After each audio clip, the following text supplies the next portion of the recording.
Welcome back. Now let us learn one of the very important distribution.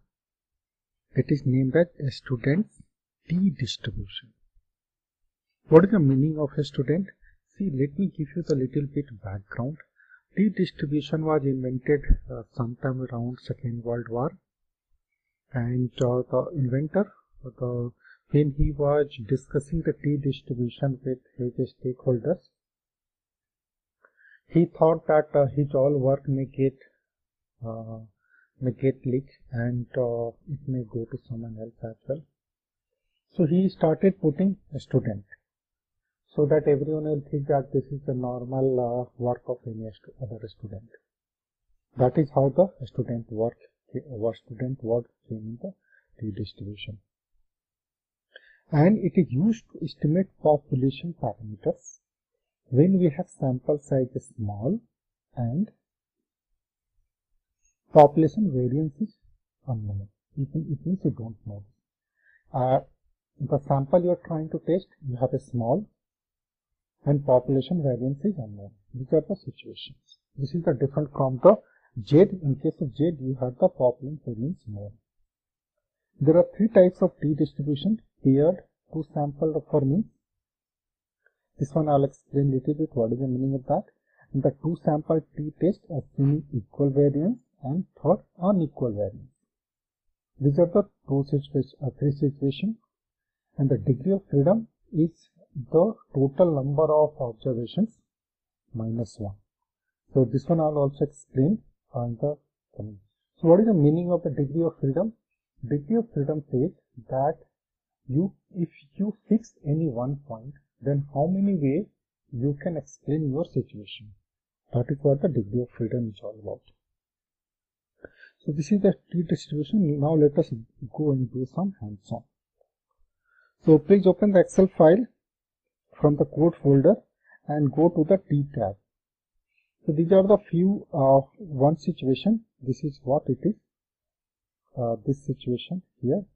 Here to sample for means. So what it means that this is the same student. You can think like that same student who has whose marks before any activity or before any test, and he has gone through some kind of tuition, coaching and all, and then his marks was obtained. So exactly these are the same persons before and after the test. Now we are trying to find it out on an average, was there any change or not. Okay, so you can find it out in multiple ways, but what we'll do, we'll go and use this in the data tab. We have installed the data analysis, and we'll use this one. So we are using the this one, t-test here to sample for me. So I say OK, and variable 1 range. So here this is the variable 1 range, and the variable 2 range here. Okay, and label, we are saying that yes, the first one is label. This is the 5% confidence, and I'm taking in the new worksheet because in the old one I have already done, so that you can see. This is what it has done. So what it has done, it has figured out the average before and after, variance of the data given, observation we have 8, and it has found out the correlation of these two from 93% is similar, and mean difference. So basically it has made a hypothesis, null hypothesis, that both should be same. So what is the hypothesis made over here? So it is a hypothesis is made like this, that let me write it. So here hypothesis is H0, that is what it's called null.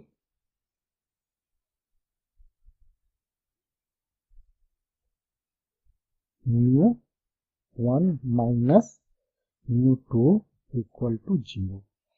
This is a null hypothesis. It means before and after there is no change, and H1 is your null hypothesis, alternate hypothesis, what it says, mu1 minus mu2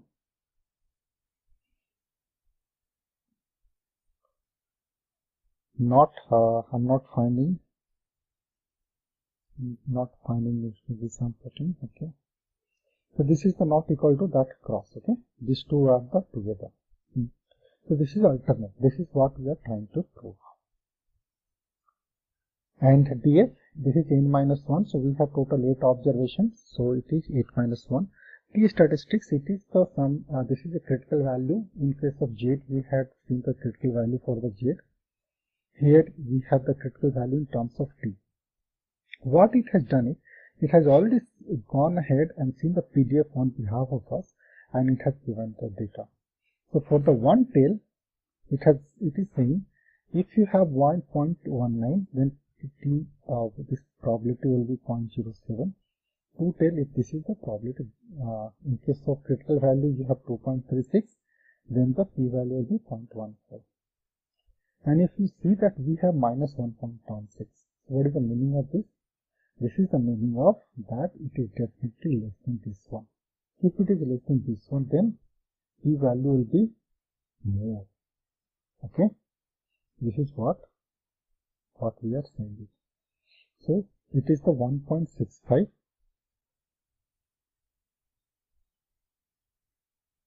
Just let me see. Okay, manual also have done it. Here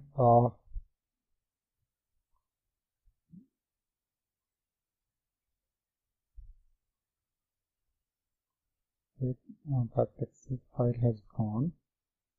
Oh no, it is another tab. Okay, so this is a 1.65. So definitely 1.65 is less than this one. So this p-value will be little more. So it means it is already 0.07. That is more than 0.05. So in this case, we do not have enough evidence to reject the null hypothesis. This is what also we have done it here. And in this column, we have also calculated in a manual way. So manual, how does it calculate? It calculates, this is the formula for the manual, x bar minus mu0 s by n, x bar. Let me show you.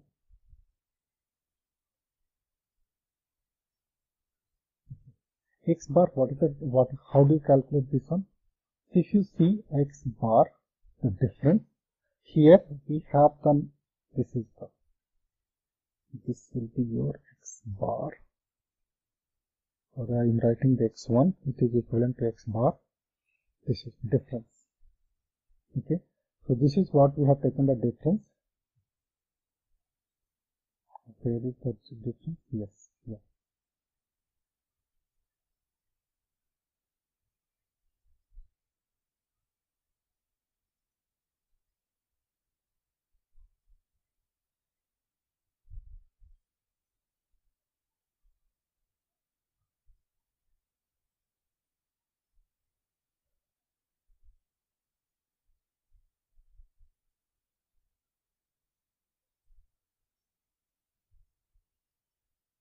The difference has been calculated over here. If you see for each one of this one, this has been taken, this one, this minus this, A3 minus B3, 75 minus 77, that is minus 2, 90 minus 101, that is 11. So all these are the difference of all the Z elements. So this is the average. If you take, it will come minus 2.75. The standard deviation has been calculated for this G3 to G10. And the T statistics, we have seen the formula. This is the formula. When you put it, we will get minus 1.65, which is exactly we have got it here. Okay. So, and this minus 1.65, it is already saying for 1.89, the area is minus 0.07. So if you go little bit left, means over here. So if that, suppose here, if you see this 1.89, so if it will be somewhere here, and we have the statistics minus 1.65, so this will be somewhere here. So it is already in the acceptance region, because the rejection region will be somewhere here, this side, left side. So we are already in acceptance region. It means we cannot reject the null hypothesis. Okay. This is for this one. And now when we go ahead and do this one, one more example. This is the one more example in the similar way, before and after. That before we have this much test, and after this is we have the test. In the similar way, you can go and do the analysis, and you will find this, and then you can take the decision. Here I have again done the manual as well as the automatic both, so you can look at the both. And then you have the two classwork, assuming equal variance and unequal variance, unequal or unknown. In both situations, use there are two here. If you see, if we do this here, one is with equal variance, another is unequal variance. Okay. So run this as a class test and do the interpretation. And if you face any issue, let me know. I'll be happy to answer you. So that's all for the t-test, and I hope you understand. The use of is that comparing some mean of two observations. So these are the three different situations, and it is one of the useful tests one should know. So that's all. And if you know anything, if you have any questions, do let me know. Thanks a lot for watching this. See you in the next one.